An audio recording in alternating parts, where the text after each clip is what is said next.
All right. Hey, everybody. Welcome back to another edition of Barnard Babble. Woo! Woo. The bi-weekly, the annual podcast. Annual. How's it going? How's it going? We're here once again. I'm Justin. I'm Erica. How's it going, y'all? We're y'all, the Barnards. We're the Barnards. Hey, I said welcome back to Barnard Babble, right? Yeah. Okay. Mm-hmm. I have some allergy stuff happening today, so if I sound funny, which I never can tell when people sound funny when they're like, I sound cold, different, and yeah. I'm like, do you? Do you sound you different? know, people sound fine, but Yeah.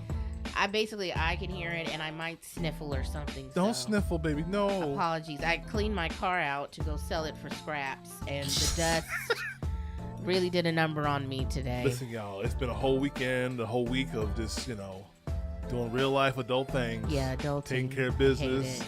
taking care of bills. It's great. It's great. It's great. I just start sobbing. It's the literal worst. There's no time to ever do anything and get anything done. Don't forget to do your taxes, kids. And don't Listen. forget to do your taxes. So, Oh, the haven't done government will ours come yet. to get you. Listen, you saw what happened to Wesley Snipes. Do you want that for yourself? Well, we weren't making Wesley money. Like, we don't They make don't know Wesley that. money, so, They don't know that. they still could come for you. Anyway, How y'all doing?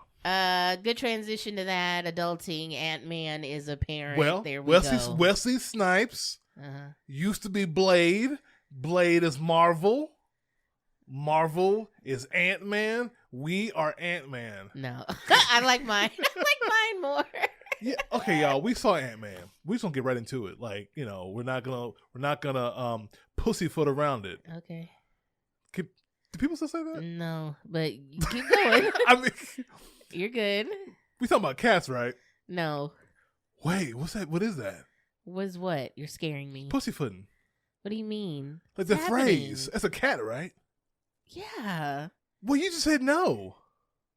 Yeah, people don't really say that. No, people don't say that. I asked you if it was a cat, and you said no. No, it is a cat, but what's happening?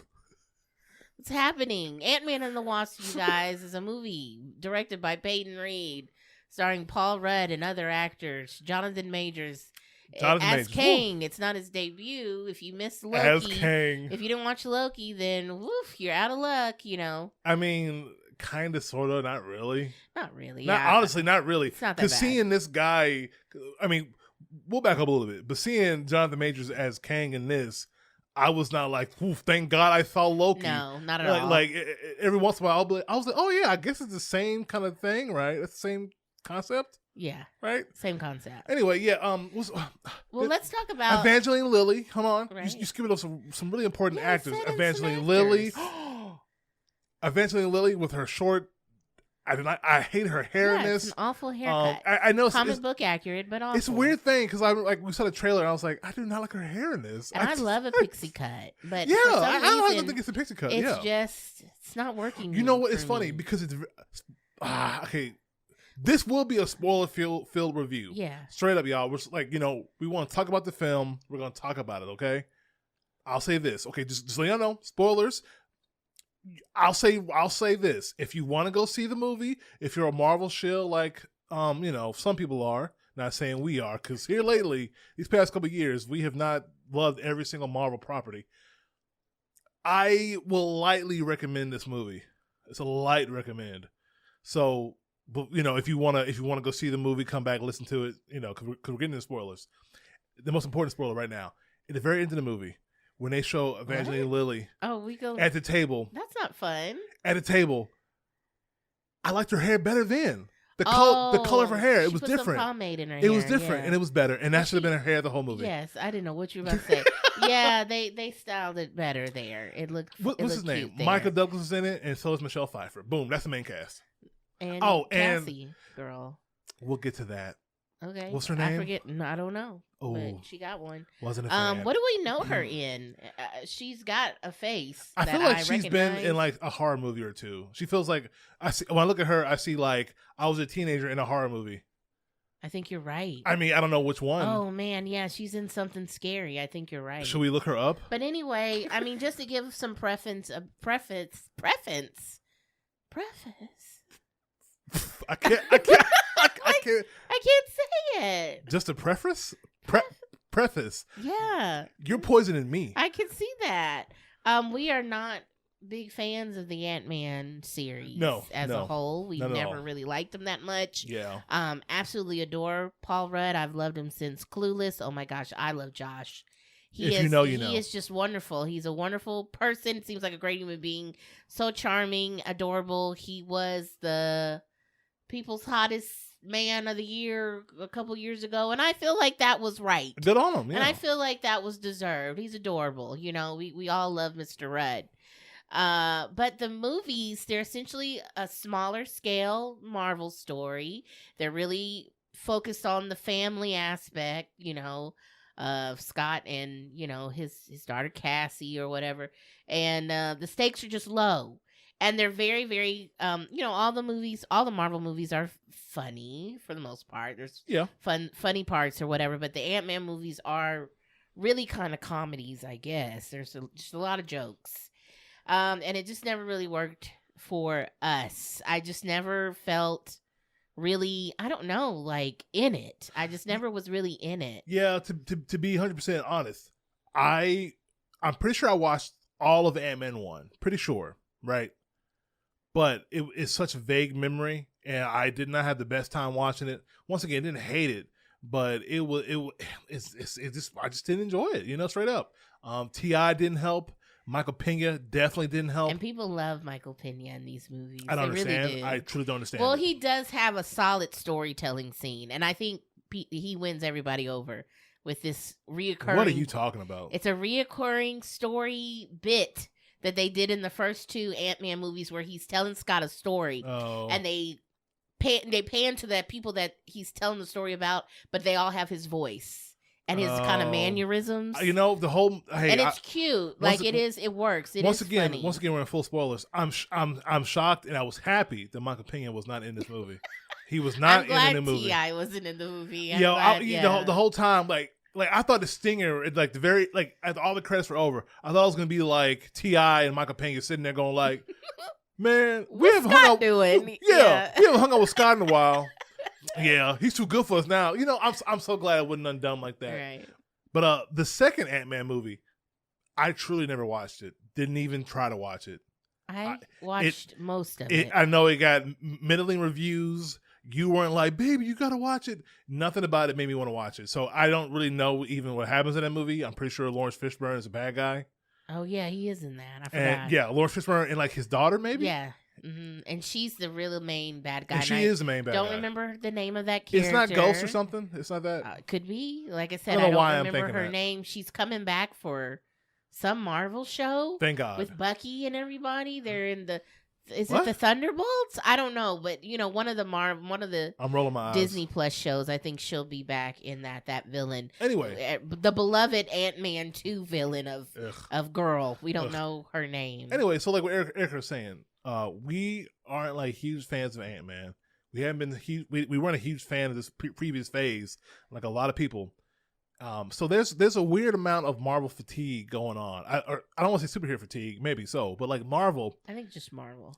But it's only fatigue in the fact that the stuff they putting out hadn't been that good. Right. If they were winning, if they were putting out like quality stories, like quality products, no one would be having these conversations, of course. But they are really, really missing lately. And I mean, so we didn't have high expectations. Like, I mean, I did have high expectations, but I guess we didn't have any preconceived. Like, I love the Ant-Man series, and I love how they're set up. I love the comedy of them. Yeah, because a lot of people, I think that's their problem with this new Ant-Man movie is it doesn't feel like the last two Ant-Man films. So, but I don't have any love for those two films. So for me, I was like, well, I'm gonna go into this, and I'll probably love it. Yeah, if there wasn't a single joke, I would be fine. I'm like, oh, okay, and. Because, you know, I guess this is, between the three movies, the darkest Ant-Man. But honestly, we'll get into it. Not really.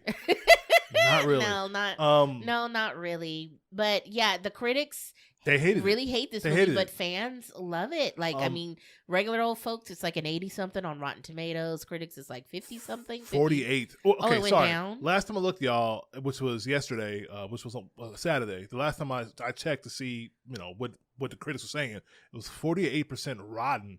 and 84% fresh for audiences. And I really don't think that 48 is warranted. I feel like that's a really harsh review on this movie. This movie to me was listen. I mean, it wasn't everything. It wasn't that great, but it wasn't 43% bad. 48.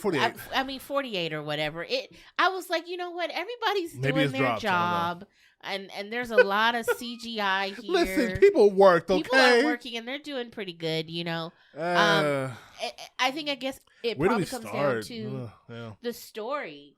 It's a really weird movie. After the movie was over, I sat there and I couldn't pinpoint what was wrong.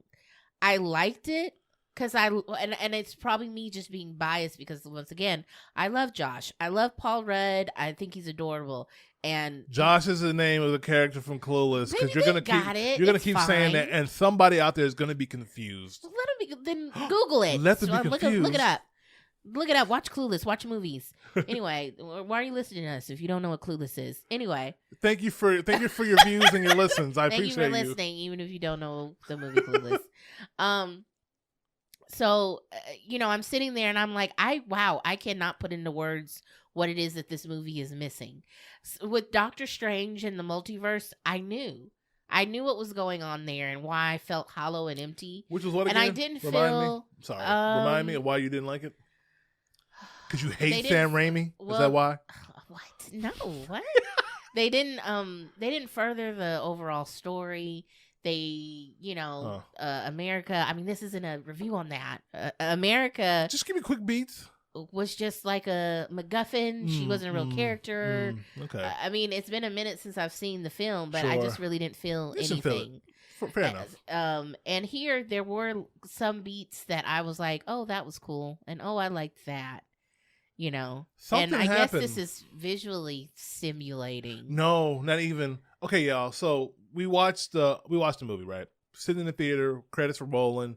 I'm sitting there because we didn't want to discuss it too much because we wanted to have it be semi-organic for the podcast. And I just got on my phone and I was taking notes. Eric was like, well, get on your phone, take some notes. And I was like, that's a good idea. I'm just jotting down what's coming to my mind. And one of the first things I wrote was a lot of CGI, and it didn't look great. It didn't look great. It was weird because for as much CGI as there was, it's sad. And maybe it was part of the direction also, like, what's his name? Peyton Reed, you said? Because, like, there were too many just, like, straight-on shots. The staging was really bad in this like, movie. a person standing there, and then you see, like, a shot of them just standing there, and, like, around them is nothing but CG, and it's like, this doesn't look good. Yeah, and I think that's to your point why I'm like, well, I don't know why there's something wrong with this movie. That's like that subconscious stuff you don't that really. Your brain is seeing. You see it, but you don't know that you see it. Yeah. And the fact that it's happening in every single scene. After a while, you're like, what was wrong with this film? Mm-hmm. And that is one of the things. Like, the staging is really, really bad. The CGI is not believable, and it's bad. And I think it's particularly bad on one character. Oh. Where it's just like, wow. It's in your face. Did bad. y'all try? Pun intended. Huh? MODOK. Did y'all try? No, you said it's in your face. It's in wow, your face. I did not mean for that to be the joke, but hey, I'll take it. Okay. Honestly, y'all, truly my first note: too much MODOK. Oh, too much. Too much MODOK, and maybe the reason it's too much MODOK is because when he showed up, the multiple times he showed up, it became less and less funny.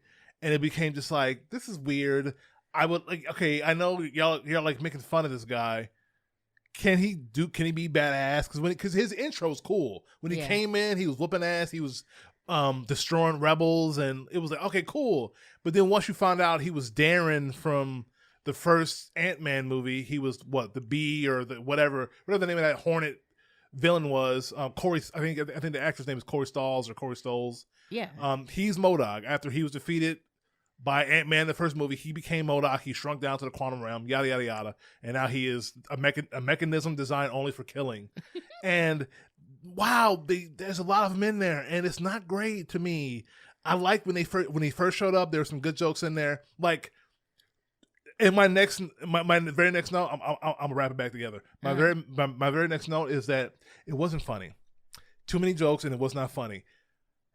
There was more jokes in this movie than I thought it was gonna be. With all the talk of it's a serious Ant-Man. They tried, but I really there was like almost nothing that there was like a genuine laugh. But I will say the only one that was like a genuine laugh for me, or like even like a huh or a chuckle, was when they were recapping like Darren, and they were showing scenes from like the first Ant-Man movie, and it just cuts like real quick into Scott Ant-Man interrupting, being like, "I'm sorry, what?" That was funny because it was like dramatic, and they were showing images and scenes from the first movie, and then it cut to him. They did that like twice. They did it a couple times. That first time when they were talking, MODOK and him were talking, that was funny. Yeah, but overall, the humor in it, I was surprised by how much there was in it, because I just think the well was poisoned in terms of people saying that it's a serious. When I got in there was way more jokes than I thought it was gonna be, but the jokes that were there I didn't think were funny.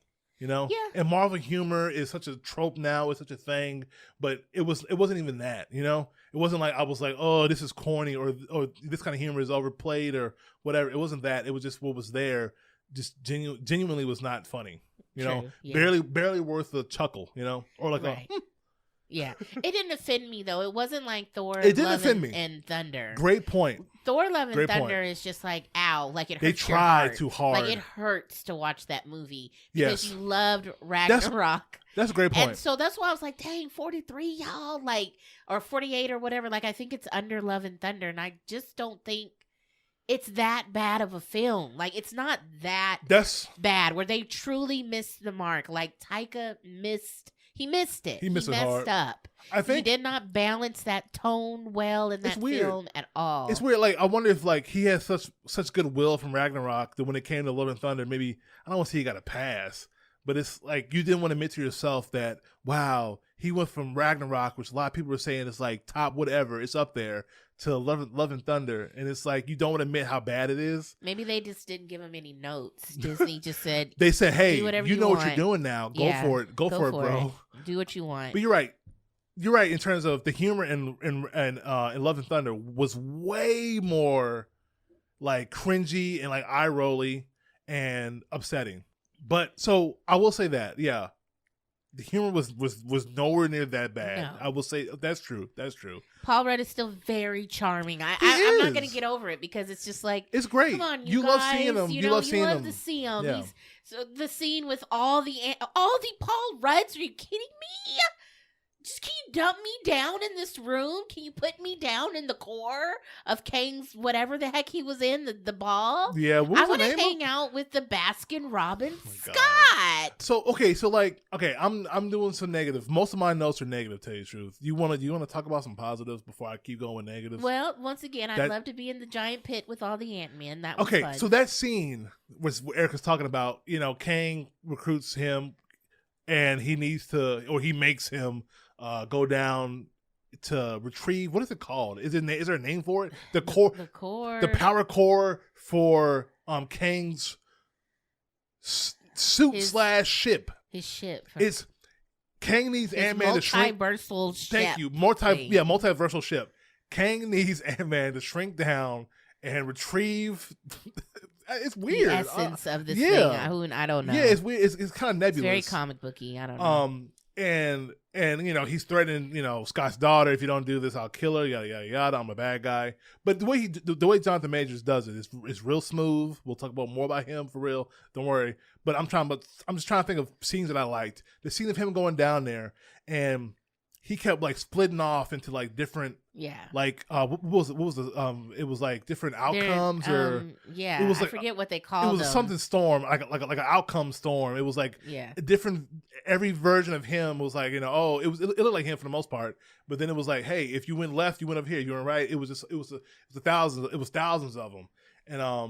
And that scene was cool. All of that was cool. Like him retrieving that, it was good. The stuff with one of the Scotts looked like his employee of the century, Baskin Robbins, look, and that actually was funny. It was I will cute. admit, Like that, I was like, "Oh, this is cute." and funny, and maybe funny is the wrong word for it. Cute, I think, is a good term. Because you weren't like laughing. No, like there's some cute our stuff. theater was mostly quiet, which Yeah. is how they should have been. I think when there was even like a slight like, oh, this hit a little bit, people were like, yay, let me laugh, Yeah. because there wasn't a lot of those moments. But that whole scene, that whole retrieval scene was pretty good. Honestly, I wish the movie was more about him doing like, a heist, him stealing. I wish it was more of that, of like him trying to steal something for Kang, Right. and going along with that. I thought that was going to be like a bigger part of the movie. I think they failed. They failed with the story that they had as far as like expanding on what was given in the film. So you have Kang, right? And he's a big bad guy. Michelle Hottie Pfeiffer is like, we cannot let this guy get out. Yeah. Right. Okay, I'm down for this. Sure. So to me, in my brain, that's like whatever the cost. Yeah. No matter what. Yeah. So then you have the conflict of Kang capturing Scott and Cassie. Okay, I mean, the foundation is there for a really awesome movie. You have Scott Lang, who we've already seen him as this morally great, wonderful guy, good guy. Like, even when he gets in trouble with the law, it's a Robin Hood thing. It's, steal from the rich, give to the poor. Like, he's trying to help. Like, the reason why he even met Hank was because he's like, I'm going to give this guy his suit back. Like, but I'm going to break in and do it. Yeah. It's stupid, He's a smart guy. He's a good guy. He knows right from wrong, but he sometimes he does morally questionable things. Yes, exactly. So Kang has them captured, and he's like, look, I need the thing that, what was her name? What's Michelle Pfeiffer's character? Janet. Janet, yeah. Janet took something from me, and you're a thief, and I need you to take it. And if you Good don't setup. get this thing for me, I'm going to kill your daughter in front of you, make you watch it 1,000,000 times. Love it. Yeah. That whole scene, I love this. I was like, yes. Pull her arms off, Kang. Yeah. Like, I was just like, get okay, real. wait, hold on. No, What? I wanted violence. Break her in half. I couldn't tell what he was doing to them, I was like, is he squeezing them? Is he pulling them? Like, what's happening? One of my notes I didn't know what was going on there. One of my notes is the nebulous powers of Kang. I'm confusing. Anyway, baby, go on. So you've got this great setup, right? Ant-Man's here. Janet is somewhere else. Yeah. Okay? So now Ant-Man's goal is, I've got to get this thing no matter what. Yes. You know that him and Janet are going to connect again. He's going to, the group is going to come back Movie together. Logic, yeah. But now Kang and Ant-Man have a secret. Yes. They have a deal. And so I thought they were truly going to be like, it's everybody or it's Cassie. And then Scott Lang would have to have this giant decision on his hands. They made it seem like that's oh my God, you know right, what I'm saying? Right. Of like, oh my God, well, the whole world could end, but there's also my daughter. Yeah. Like what? And I'll do anything for her. She's the thing that matters the most to me in this whole world. And the thing is, other worlds could end. I don't care if millions of other people die, but if my girl, because their deal was, because you learned, because Michelle Pfeiffer helped Jonathan Majors, they both crashed in this quantum realm, and she made a decision. She made a decision to not go along with them. She could have saw Hope again, and she said, "No, I can't let." Yeah. She did the right thing. She sabotaged. I can't let you out. So in my brain, I'm thinking, "Oh heck yeah, the Ant-Man family is going to be up against each other when they come back together, because they'll find them, they'll come back together." Janet's going to be like, give it to me. I need it. And Scott's going to be like, no. And they'll have to fight. I was like, oh, that'll be great. Like, I have chills. That's a great setup for a film. And Hope's in the middle. That's her mom and her boyfriend. What do I do? And Cassie's like, oh my God, I got everyone here and I didn't mean to do it. But she'd probably be like, Dad, no, let me go. But of course, at the end, Ant-Man would sacrifice himself somehow. That's what you. Sure. That's how you make this movie, baby. That's what you. I have chills. That's what what you do. You know what I'm saying, baby? I mean, y'all. Her own fanfic is giving her chills. My body is tingling. That's how much they dropped the ball. Wow. So having said all that, they undercut a character, which could be Scott. That's what you do. This is what I was. Okay. I know we're all over the place, but presumably you've seen this movie, and if you haven't, hopefully you're having a good time. No one died. No one died. Okay, excuse me. You know what? Someone did die. Guess who died, y'all? Guess who died? Yeah, someone did die. MODOK died. Oh, and somebody else died. Who else too. died? Nameless. I think he had a name. Oh. Giant cylinder head man. Cylinder head man that can shoot out cylinder energy beams. He died. And you know what that gave Bill me Murray. vibes Bill of? Murray apparently died by Bill alien Murray. squid thing. Yeah. And MODOK died. And MODOK. The three characters you thought were gonna eat it in a serious Ant-Man movie. Apparently it's so serious. They died. I could not believe it. Babe, we've been saying Cylinder Man's death gave me vibes of like it's a way worse death. What are you saying? And more sad, more emotional. Get on with it. Is in X-Men First Class when the black guy dies. Huh? When Kevin Bacon puts that ball into his mouth, and he dies. I don't remember. You don't remember this? No. It's traumatizing. But it gave me those vibes for some reason of like using someone's power against them to kill them. Oh. It was oh man, you know what I'm talking about, but for some reason right now you do not know. X-Men has some like those X-Men movies, every one of them has like a really shitty death. Like wasn't there one where like somebody hugged somebody and the character was like made out of spikes. Oh, the spike guy. And somebody hugged somebody. He's like, come here, everything's gonna be okay. And then spikes. Yeah, spikes. Oh my God. Everyone hates that Spike Man guy. Well, I don't know. Listen, man, those X-Men movies, tell you what. Yeah, anyway, everyone hates him. But yes, no. Well, it's there's the problem of there's so many characters. Well, see, okay, so hold on. There's way too many characters. Okay, so like my fourth note, whatever, was nobody died. And when I say nobody important. None of the major cast. I cannot believe they did not kill what's his name? Hank Pym? Yeah. I cannot believe Michael Douglas made it out of this movie. Yeah, he made it out. I was like, okay, Michael Douglas is old as shit. He is old. He looks great, but he's old. Yeah. And he's an important character. People like him.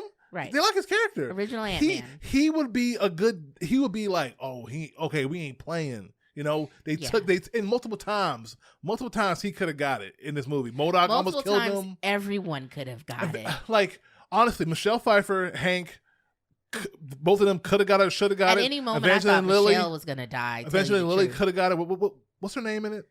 Hope. I mean, like, because even though, like, it wasn't like, we're saying it wasn't serious, but, like, the scenarios they were put in,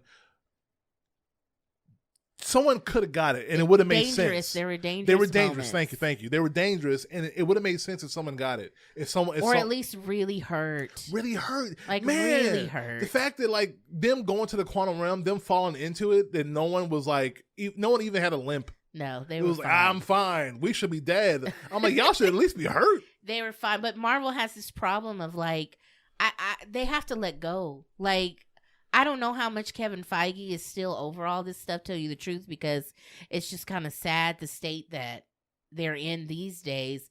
But it's like, you have to reach a point where you have to let go. You have generations that have grown up with these films, and now they're grown. And I know there's still children watching these things. I get that. But I would love to see the number, of their core audience, the age group of the people that are going to see these movies. Who are really going and seeing multiple times, and yeah. I would love to see it because I have a feeling it's mostly adults. Do you think it's mostly adults, and it's time to just like let go. Wait a minute. Let go. Do you think that's why? That's why we're not getting death. You think is because Kevin Feige is like, listen, this is still for kids. It's Disney. Yeah, we're Disney, and this is Marvel. You think that's true? And we're family. We are about families. Well, so they do. Well, no, okay, the only reason I'm pushing back on that right now is because they do be killing people in these movies. I mean, after like the 10th installment, and it's like, it's definitely coming. Someone's definitely Black Panther. When you know that people's contracts are up. Yeah, they kill them. You get into like the real stuff, but I'm saying like there are certain characters in Wakanda Forever that died. The whole Endgame. Granted, Endgame and Infinity War. Those don't count. They retcon that. Argument is you're right. Like one person died out of that. You're right. Oh my God, you're right. But I'm like, yeah, I see what you're saying. The Ant-Man films, they're still connected to the previous phases. This was the third film. The whole family's together now. He's got his teen Cassie's here, and she's also a superhero, and she's got a suit. Obviously, she's going to take over the mantle. That means you got two Ant-Men that can go. There are 2 Ant-Men that one of them we don't need no more. There's 2. You know? We don't need no more. There's one too many Ant-Men in the room. Yeah. So one of these guys has got to go. Well, and also, Janet should go because of all of her previous crimes. Well, granted, her crimes are that she didn't want to let, a homicidal conqueror escape. So she doomed, right. She doomed the quantum realm to be taken over by this guy. She also just left, though. She just left them. She was part of the Freedom Fighters, and she left.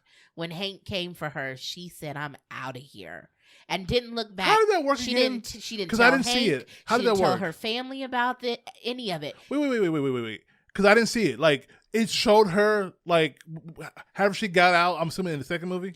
Oh yeah, they show it. Okay, so it showed like a bit of the quantum realm and her just like stepping through or whatever. No, Hank goes and gets her. Hank gets her. It shows it. Yeah. Oh. It's they're in the outer realms. Sure. The It's before it's before they were like, this is what the quantum realm looks like. So there's not really anything there, Yeah. But she found a beacon. Though they say it in this film, she saw the beacon or whatever, and she went and she met him. I guess said, that's a no. I mean, then didn't tell any other heroes. I'll There's say this whole this. other world down there, and Kang's down there, and it's going to hell. And she didn't help. Well, she just assumed that. I mean, after she was out, she just was like, well, that's it. I mean, granted, that's bad, but the way characters talked about her. And the way, like, the movie made you feel about her was that, oh my God, she's just as bad as Kang. She did something terrible. Yeah. And then you find out, not really. But talking about the people she betrayed, the rebels were so underbaked. Oh, yeah. They were terrible. They were not good. Like, there was like 3 or 4 of them who were like, hey, we're the characters who have names that you won't remember, but like we are here and we're representing.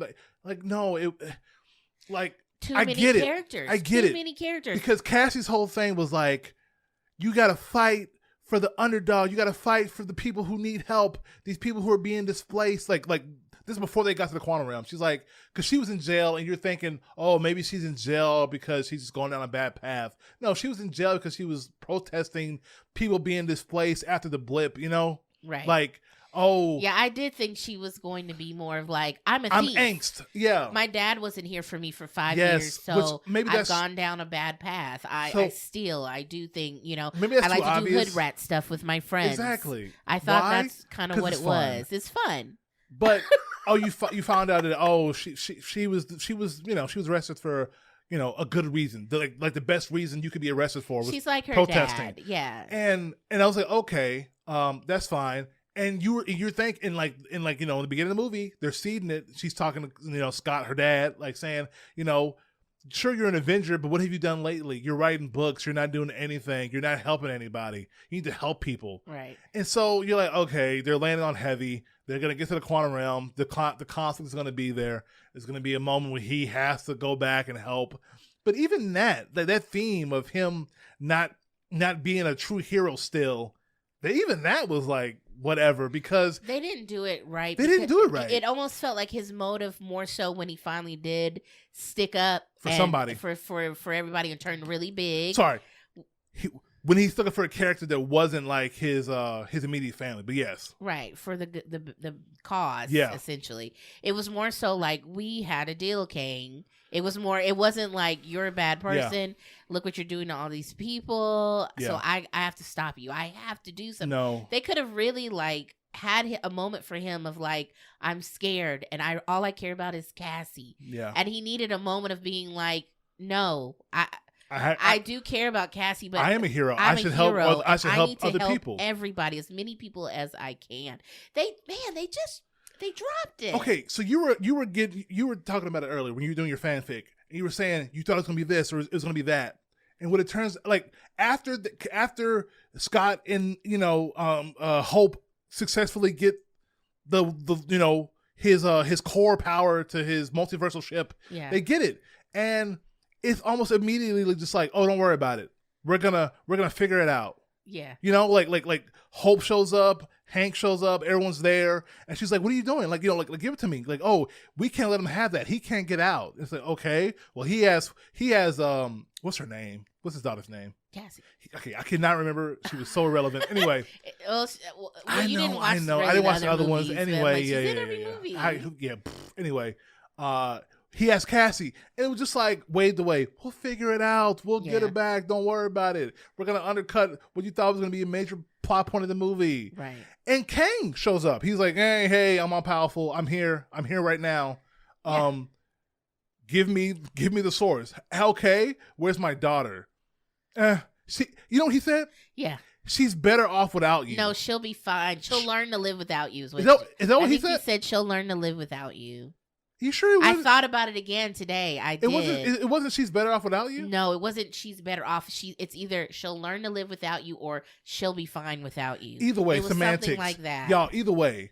When he said that, I was like, I'm so confused right now. I don't know why. Why would you keep her? Why did you immediately go back on your word? And he does seem like a guy where his word is probably everything. And see, just in case you're like, oh, he's a bad guy. He's gonna, he betrayed him. Who cares? He just wanted to get out of there. Why does he care if his daughter is returned to him when he's gonna kill everybody anyway? Apparently, it's like, oh, like when they first met, he was like, oh, you're an Avenger. Have I killed you before? Which is a great line. Yeah, it's a great line. But you're so, omnipresent, or is what he, claimed to be, what he seemed like he was. Why would you be like, no? Even though in your hands right now is the power that I need /want. He did his part. He got it. It made no sense, honestly. And they attack him, whatever. He literally flicks them away. And this is one of those things I put down a note. Why didn't he just kill them? I hate that. It's like when you're so powerful of a character, it's in everything. It's not just superhero movies. It's in everything. It's in all media of a character who is so above it that he sends his underlings or his cronies, or he can't be bothered to even touch you or whatever, right? Right. When he flicked them away, what do you think was going to happen? They were just going to stay down and not come after him. I get it. I mean, I'm sure you could. Got it started, dude. I'm sure you could argue it. It's like, okay, oh, they're so irrelevant to me. I'm so powerful. It doesn't matter. If they come back up, I'll swat them back down. It's such an inconvenience. I don't care. But still, I wish there was more of a point as to why he didn't, straight up kill them in that moment. Right. Oh boy, I tell you. I have another thing of where, from the trailers, and it's always hard when you have assumptions and expectations, you guys, and we really should, try and keep them together as much as possible, because more than likely the film is not going to be what your headcanon is. But from my understanding from the trailers, it was like the deal that they were going to make wasn't so much, I'll give Cassie back to you, I'll give Cassie to you, but he's like, I can give you time. Because my whole thing with watching all the trailers for the Ant-Man was like, Scott Lang, you're a man out of time, right? I mean, these are things they say in the trailer. Yeah. He has missed 5 years with his daughter, who he is insane about. Yeah. Adores her. And the relationship is so sweet, so cute. She loves him. She's his hero. So I was like, oh, Kang gonna send this man back in time. Yeah. He's gonna give him his 5 years that he lost with Cassie. That's great. And you know why Scott is really going to do it? Because she's in trouble. Yeah. She's in trouble. Because she's saving homeless people. No, she's in real We thought she was in jail. trouble. And oh my gosh. Yeah. She's going down the wrong path in life. He feels guilty that he wasn't there. Now, I thought that was the movie. Yeah. And, y'all, because, what Erica is saying, the movie, I mean, granted, you can infer some stuff from the trailer, but the movie seemed like, from the trailer, that's what it would be. Also, when we were talking about her fanfic, it's not like we're not upset at the movie because it didn't do what we wanted it to do. No. It's just once a movie doesn't do things that seem logical, or like we shouldn't be able to armchair quarterback this movie. We shouldn't be like, they should have did it like this, and it sounds better. Because like we shouldn't have this conversation. Because when you see a good movie, you don't go, man, they should have done this. It just doesn't happen. Right. you don't harp on, man, if only they had done this and this. Like, and granted, like, I feel like the majority of people don't like it. At least the critics don't like it. I feel like audiences are a little more easily, hey, look at this cool flashing lights movie. I don't want, it is what it is. But yeah, like the whole time thing, I really thought that's what it's going to be as well, because it's like, hey, you're helping me do this, and I'll reward you. I'll send you, like you said, I'll send you back. I can do whatever you want. Because like Kang, like it doesn't matter because like okay, his power set. Let's get into it. I don't understand. So like he had his like. Once, back in the day when him and Michelle were, rocking together, trying to get out of the quantum realm, they fixed his ship. When he got in his ship, he activated something, and he got his suit. His impressive suit. Which it is impressive. He looks very great. Impressive. He looks really cool. Great design. He looks amazing. Jacked as all get out. Anyway, so like the suit is like. It's like telekinesis type stuff. It's like he can throw people around. It's, he can blast people. And like at the end of the movie when he was fighting, he was like blasting people, like blipping them. It looked like he was just, and then just like disappeared essentially. Yeah. And so it's like, okay, are they dead? Are they just getting zapped wherever? No, they seem dead. Like maybe, yeah. Either way, him doing that, I was like, okay, what are you like strong as well? Or are you just like in great shape and you can fight? Yeah. Like so some of his like. He seemed too impressive, but I guess a lot of that was just his suit, right? It's his suit. He is a man. He's just a man. He says that. I'm just a man. I'm just a man. Okay. He is just a man. But yeah, his suit. I'm just showing my knowledge. I'm showing my comic book ignorance, I guess, y'all, because I'm just like, okay, new bad guy. That means he's strong like Thanos, right? That's on me. I'm just like, okay, I'm confused by this power. Okay, and then because his suit gets damaged, and you're just like, yeah, okay, he can't do that. Fight, or how Scott even can hold his own slightly against him, punch him in the face because the suit got damaged. Yeah, okay, I'll give him that. That makes sense.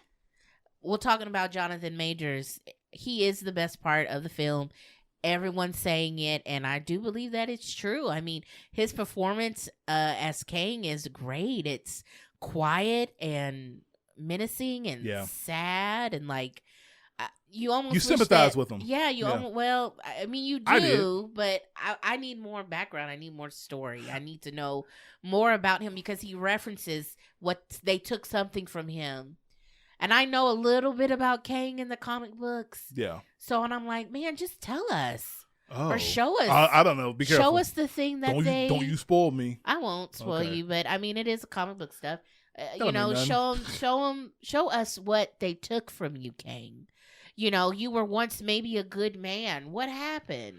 Like show us what happened. I almost wish they would have just given us a Kang movie. Goodness, like this is the Kang film, kind of like Endgame, where it essentially was Thanos the movie. It really, I mean, it was great. I see what you're saying. Yeah, it was great. I'm sure. And look, there's going to be a lot of Kang in this phase. I'm sure we'll get more of his backstory. I think in Loki, they'll probably touch on a lot more his of that backstory because in the Stinger, that's essentially what's happening there. The very end credit Stinger was showing Loki and oh dang it Is he an agent? Owen Wilson's character together. So I'm like, yay! Yeah. And they showed one of the original Kangs, probably.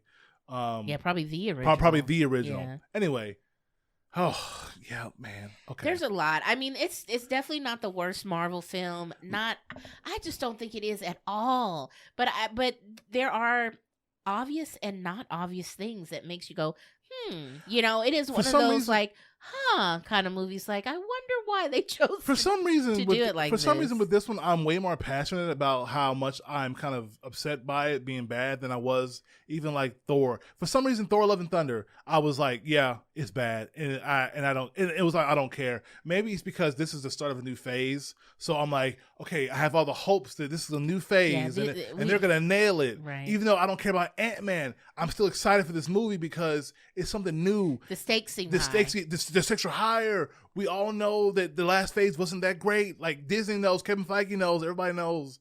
They're gonna start, out of the gates sprinting, and they're kind of already tripping over themselves right out of the starting line, fumbling already. It's like, what happened?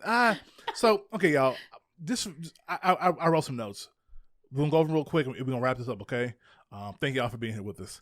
Okay. Excited for Kang overall. One of the notes. Yeah. I can't wait to see more of him. The initial end credits, like when they do like the first like little bit, showing the title of the movie and whatnot. They showed like the Council of Kangs. I don't know what the name is. Yeah. But it's like a whole bunch of them. It's like all the Kangs are there. Yeah, it's straight from a comic book. It's straight from the comic book panel, yes. And honestly, I was like a little like even for me who was into these movies and stuff, I'm just like, whoa, this is a lot. It's a lot. Like this is a lot. Okay, what is going on? They're trying. Okay, still cool. I'm sure. Like, hey, we start from here. Whenever we get to what is the final phase for this movie, for this phase, like Kang Dynasty or something like that. Yeah, I don't know. Anyway, like Avengers Kang Dynasty. There's like a couple of Kang things. Yeah. Anyway, I'm excited for the possibility for the future of this character, this villain in these movies. I really am. One of the things, why didn't Kang kill Michelle Pfeiffer, Janet, when he could have? I don't understand how come he didn't. Okay, I talked about him not killing characters, when he should have, right? Especially when he was done with them. But after he got his particle thing back, yeah, and he was getting ready to leave, Michelle was still just standing there. Yeah, Janet was still just standing there in the room, and I was thinking the whole time, oh, she's gonna die. I mean, they really neutered Kang in a way by not having him be more ruthless. It was weird. Having him be more ruthless because he gave the air of that, and he did do certain things. You were like, oh, don't mess with him, and they kept messing with him, and it wasn't a big deal. But like, I wish there was a line of him saying, oh, I'm not going to kill you yet. I want you to see what I'm going to do. Right. Like you saw, because the whole thing was, I mean, if you've seen the movie, but she touched his ship when they got the power core back. She touched his ship, and when she touched the ship, she saw into his mind, into his past, into his future. I don't know. And he's a conqueror. He destroys worlds, whole universes, apparently. And she saw that, and that's why she destroyed the orb, and she didn't want, him to get out. It makes sense. It makes sense. So I needed a line or something of him of him saying, I'm not going to kill you until I'm going to show you what I can do. Something, or make you see my ways, or that I'm right. I'll let you understand. Oh, because that's I'll help the thing. You understand why I'm doing this. That's the thing. It's not like he wanted to get out, like explicitly. He was saying that, like talking to Scott, like, your world is gonna die. Something bad is coming. Something bad is coming. Yeah, I think those were his words. Something bad is coming, and it's gonna come unless I get out. And it's like, okay, that's interesting, right? So it wasn't just a pure, like, we know you're a conqueror. You call yourself a conqueror. You've done that plenty of times, apparently, and you want to get out. And if you get out, you're going to prevent it, maybe? So it's that little bit is interesting. Which they did talk about that. They did. At the end of the movie when Scott's walking down the street and he's having a mental thought. Monologue, and I loved that. I thought that was great, where his face and he's just like, oh my God. It was good acting. Did I just kill everyone, Yeah. Like, well, no, don't worry about it, I was like, okay, this stuff is great. And that was good. Ant-Man. I wish it was more of that. That is the Ant-Man movie, essentially. Sorry, I got more. The movie was too dark. Oh, straight up, literally, like visually hard to see stuff. Okay, I think I'm like the color grading something. I'm like, why? And maybe it's the quality of our movie theater. It's possible. I was like, why is this so dark? Yeah. Can we see more of this movie? No, like.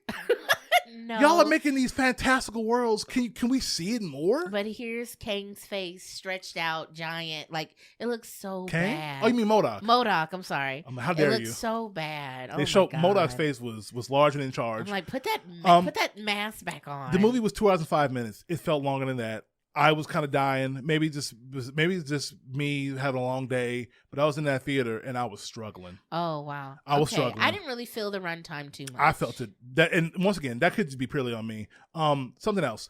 I wrote hated the action. Think about it. The action that was in this movie. Think about a scene.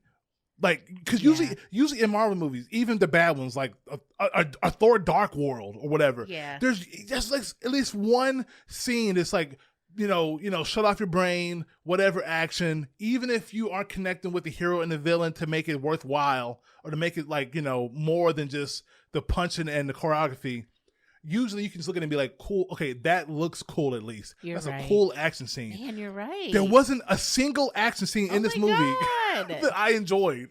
You're right. I mean, there is action, but it's the way that it's shot is whatever. It's so it was almost I was kind of shocked at how unclear some of the action was. Yeah.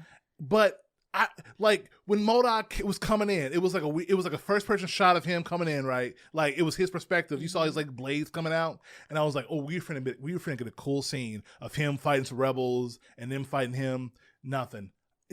I kept forming scenes in my mind because we get Hank Pym's ants coming at the end. I'm like, okay, we're gonna get some cool ant like fighting these like faceless, drones of Kangs, and I was like, okay, it was nothing. There was the only thing that was even close to being kind of cool was when when Kang was beating the shit out of Scott.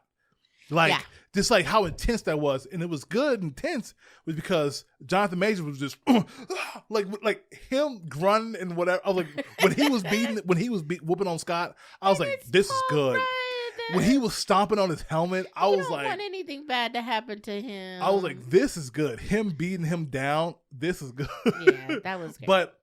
But also at the same time, me having ignorance of the comic, I'm like, shouldn't he just like punch a hole through him? They made a point to show his suit. They made a point to show his suit was messed up, and that's why Scott even had a chance. Right. But yeah, the action was so subpar.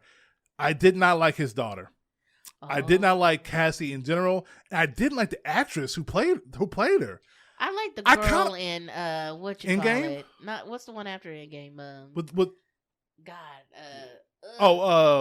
I hate that I'm blank right now. Wait, I feel so ashamed. What? Yeah, we talking about. Sorry. Well, there's Endgame, and then there's the first one after Endgame. Oh, what's the one? Oh no, it is happening? in Endgame. Infinity War is the first one. Yeah. Cut all this out. No, this is going in. I need people to see you struggling. It just stopped. Okay, yeah. Okay, like, no, she is in Endgame though. Yeah, I like that actress. And maybe she read for the role, did some testing. It didn't work. It didn't work. Maybe she's doing something else. God knows what else. But maybe she was doing something. She was in prior commitments. Whatever the reason, I really wanted her to do it. But this actress, we've seen her in some things. We were talking about it before the podcast started. She was in that movie Freaky with Vince Vaughn. Oh, that's her. I loved her in that. She's that girl, she's in Pokemon Detective Pikachu, apparently. Okay, yeah. She was in the Paranormal Activity movie. Cool. Okay. Yeah. She was in that John Cena comedy called Blockers.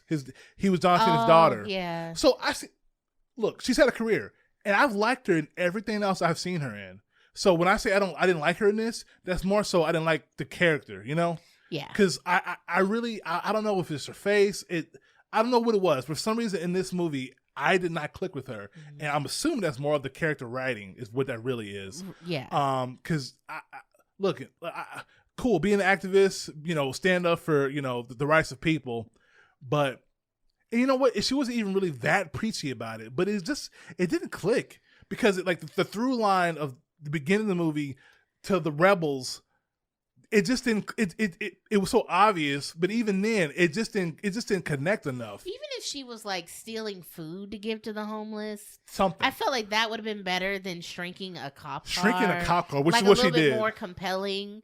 And then also like someone just having the talk with her, like, I know you want to help, but you can't do it like this. And her just being like not overly angsty, but just like, well, you stole and blah blah blah, and and I found out what you did while you were gone. Yeah. I mean, there were just some ways they could have made her more real. Yeah, usually in movies in general, I'm not this critical. Like even for movies that I say I don't like or whatever, right? Or like.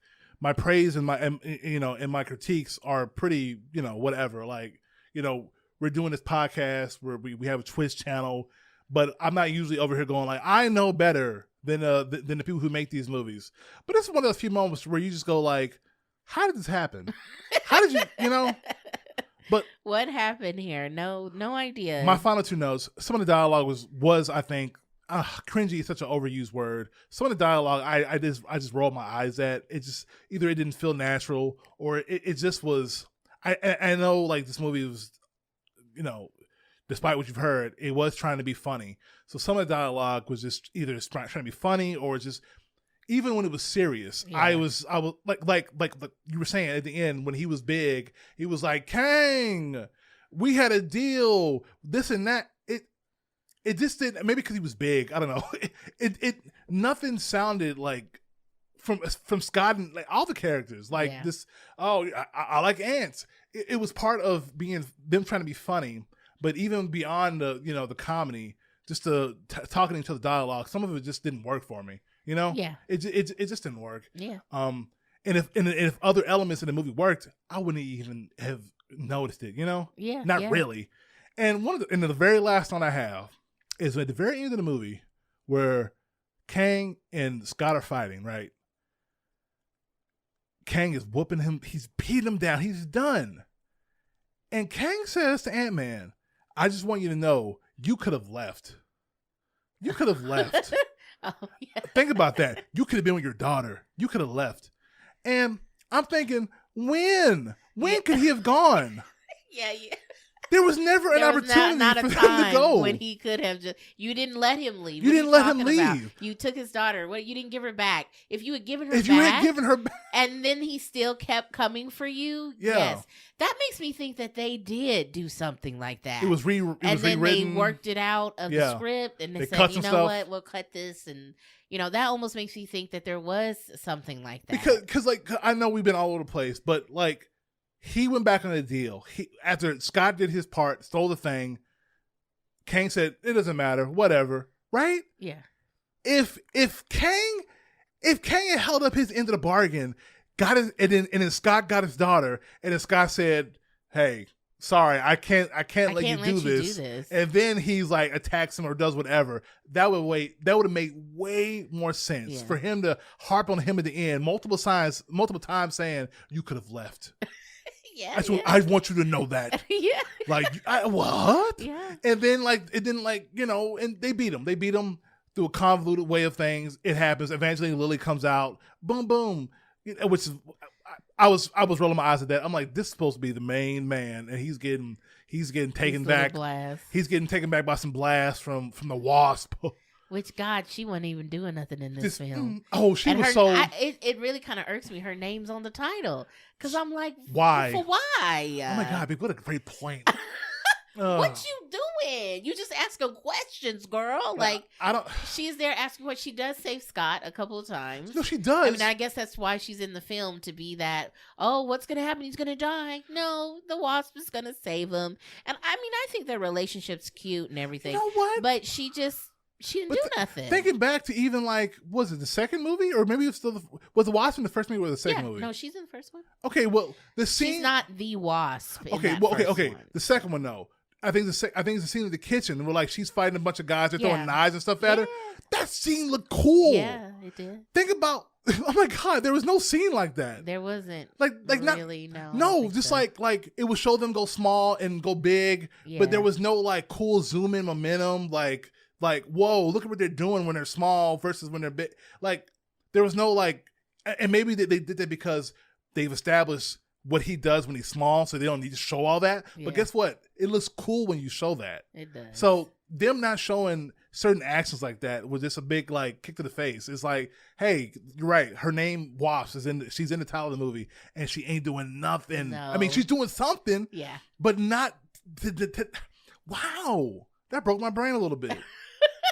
Wow, because she was such a whatever part of the movie. Yeah. It was weird because she was integral, but at the same time, who cares? Who cares? I feel like you could have replaced that character with somebody else. And they should have got stuck in the quantum realm.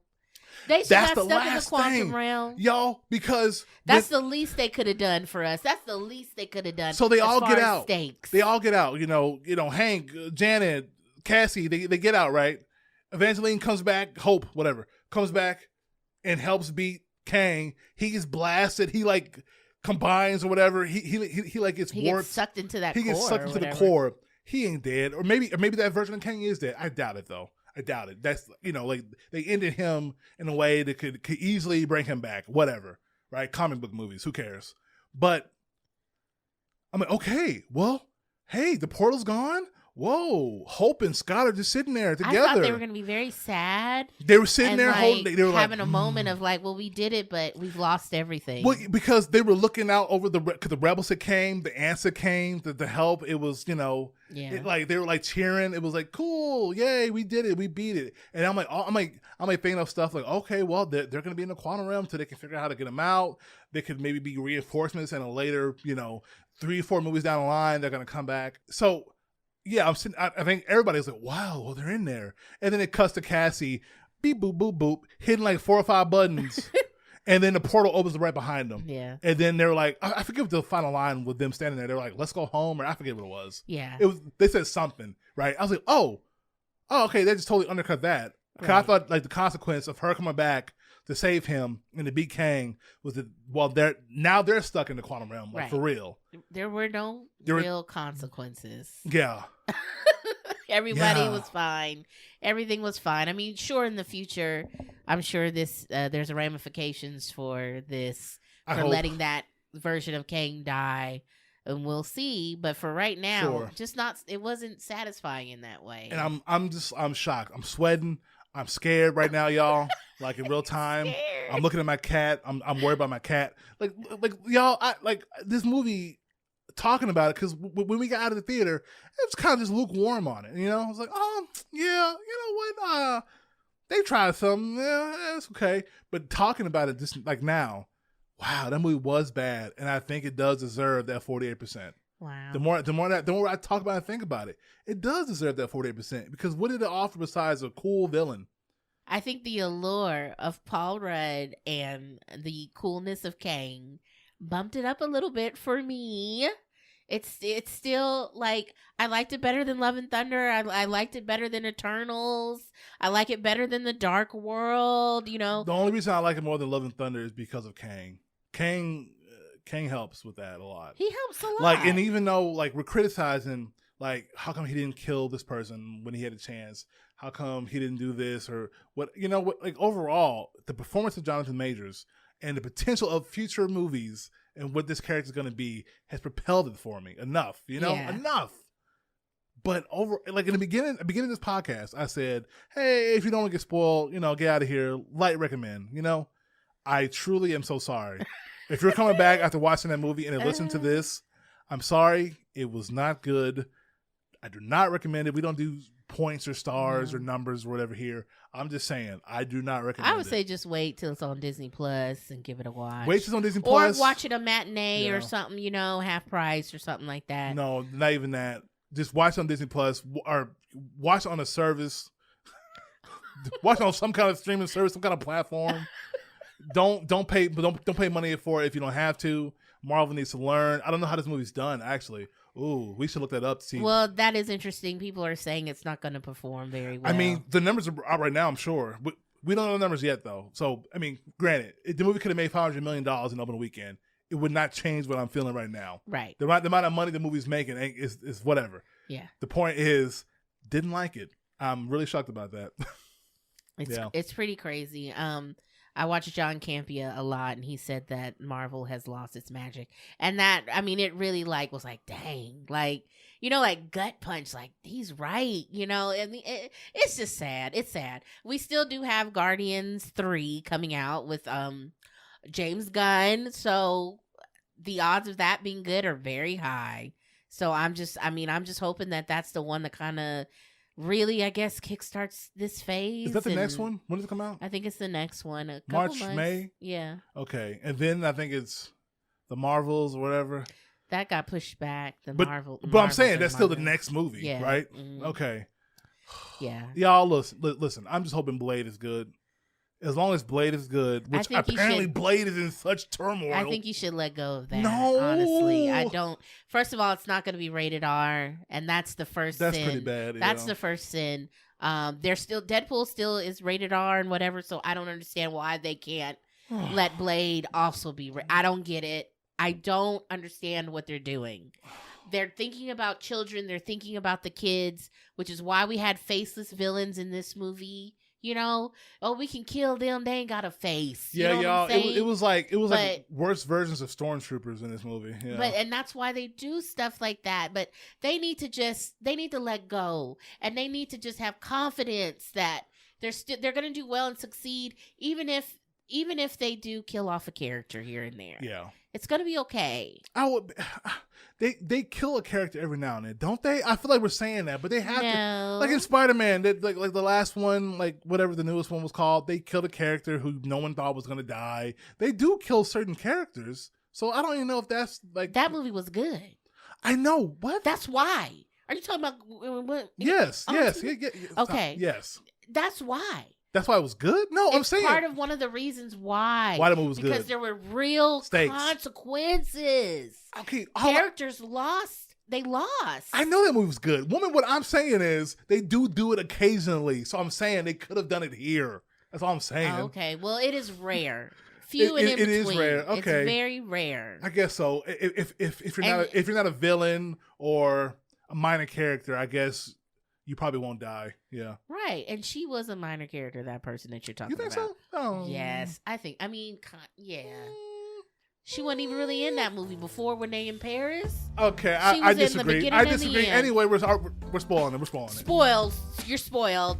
Thank you guys for listening to this hour-long discussion on Ant-Man and the Wasp: Quantumania. Do y'all have as much passion for this movie as we do? Apparently, I did not know going into this. I was thinking maybe this would be 45 minutes. Tops. But and honestly, we're cutting it short. I could keep going. There is a lot of stuff. We can keep going. There's so many. Yeah. Okay, listen. We've tore this movie apart. Did you like this movie? Listen. If you did and you made it through the end, bless you. I would say, tell me why you like it. Yeah. Do you give me some concrete reasons?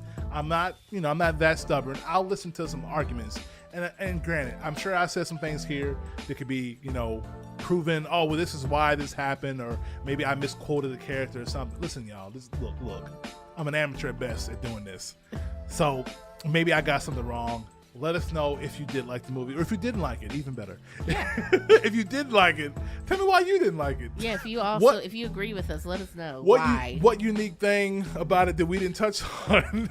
That you could expound upon? What do you think Marvel needs to do? What do they need to do to fix this? There's definite course correction that needs to happen. You know what they got to do? They got to hire Zack Snyder. Stop it. And with that, we'll see y'all next time. Thank y'all for listening to Barnard Babble. Thank y'all. We'll be back with something later, okay? Bye, everybody. See y'all. Thank you so much for listening to our podcast. If you enjoyed what you heard, check us out on Twitch at twitch.tv/Barnard Babble. That's BARNARD BABBLE.